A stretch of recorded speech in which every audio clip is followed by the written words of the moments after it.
you know, you make your work out of what you know. You know, if you make films, you make out of what you know. I don't know what it feels like to be a man. I mean, I have some suspicions, but I don't know it from my own experience. I know what it feels like to be a woman. Just in that very simple thing, women can start producing work out of their experience, because that experience we have not seen straight. We have seen it in the main from a male reaction to it. And I don't mean in a hostile sense necessarily, sometimes, yeah, but, you know, it's just that, you know, people used to say to me when I started in feminism, oh, why don't you do something important like, you know, for the poor or the black or whatever? And that's because I don't know what it is. You know, I wouldn't presume to come in and say to the poor people, this is your experience and this is what you ought to do, you know, because I've never been poor like that. But I have been a woman, you know, and we are, after all, half, at least, 51% to be exact. And so it's a very simple thing that half the population should begin to express itself more out of what it knows. I think that the female vision is a problem, no matter whether you're making a commercial feature or whether you're making a visionary film about just your own, you know, the way you see things, and it's just as painful. The female vision really is different.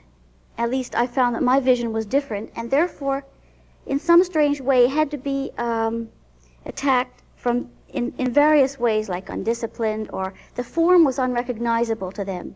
That's a key question. The form that I worked in and the things I was interested in were not legitimate, but they were very good, right? When I started making films, they had no pressure anyway. I was just like making these films, and I got into a very domestic kind of film. And I don't think, in most people's terms, that in any way could be a valid art form, like making films, you know, in your kitchen with whatever was around. Because I made about 4 films on my kitchen table, which I thought of as a kind of, it got to be like a religious place to work. And I created a great deal of dignity for myself around this situation. I liked being there. I liked having my studio right with the kitchen, and like everything taking place in that area.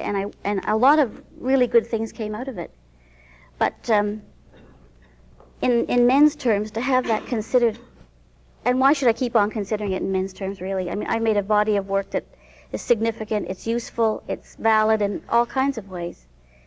Only to very few men will they realize that it's a breakthrough, because it's my own vision, and I just did it on my own terms. It was really, you know, very little to do with what they were doing. And I think it was a pioneering gesture. I mean, not just a gesture, a pioneering body of work about being a woman and just using these things that were around, which I mean like cups and, you know, everything, like photographing myself and everything that was on this table. Well, you run into a whole thing of a kind of entrenched male view, and it isn't just men who have it, and it isn't even hostile in the sense of, yeah, you know, it's just, for instance, in my case, oh, you're making a movie about your mother. Who's your mother? You know, and so I say, wow, she's president of whatever, you know.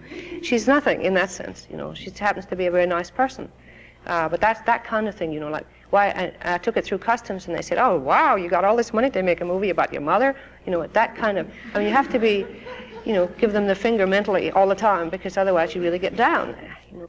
One of the problems that we have to face, so much of our notions, our standards, our aesthetics are based on an established worldview, and the establishment is men.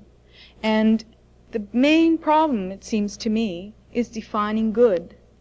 And when you come up against, as Joyce said, a thing that just is totally outside the established male view of the world, what happens to your standards? How do you look at it? I think that we are really in a pioneer era, you know, and I'm not really that concerned about having good art necessarily. I mean, that's a bonus as far as I'm concerned. Whatever good art is, I'm not even so sure. I would just like to see a whole lot of work by women, and later on we can worry about what's good and what isn't. But it's just the whole feeling that you can start with where you are and go one more step, you know, wherever you want to go. That's the feeling that I would like to get. My problem is not that I felt that I had been oppressed by man, or that I couldn't show my work because men didn't consider it valuable. My great difficulty always was that I had to take care of my children.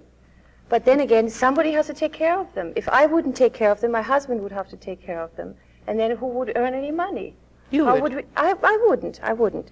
I dropped out of school when I was 15, went to art school for a couple of years, and by the time I was 19, I had 2 children.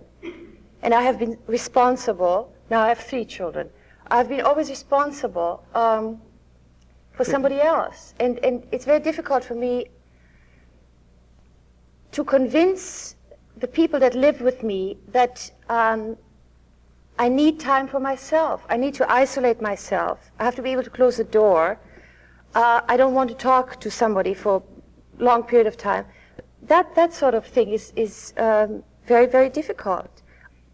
It is terribly, terribly difficult to make people understand that women's work is real. It's visible, it's tangible. And in a more general way, it's difficult to make people understand that artists' work is real. Well, yes.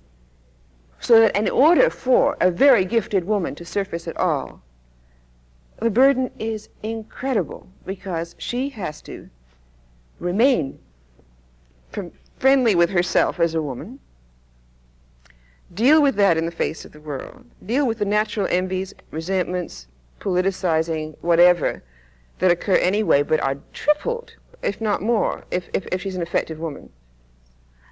In addition to the things that Katya was saying about the fact that being an artist in the first place is not considered work. Being a mother is not considered work. How do people not remain invisible? How does someone with 2 or 3 children and responsibilities for them become visible? Tom Thompson's sister, by the way, had done 500 canvases in her life, and no one knows about this. And we visited her. She's a very old woman, and she told us about what her brother Tom had taught her in painting, and how he wanted her to come and live in the bush and paint with him, and how it wasn't impossible because of the family situation. She could not run away with Tom, her beloved older brother, right? She had to just stay home.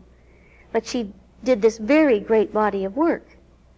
And her brothers did great bodies of work, too. They were, big painters, right? But who will ever know about her? Mrs. Tweedale. Who will ever know about Mrs. Tweedale living out in Mississauga? I don't know.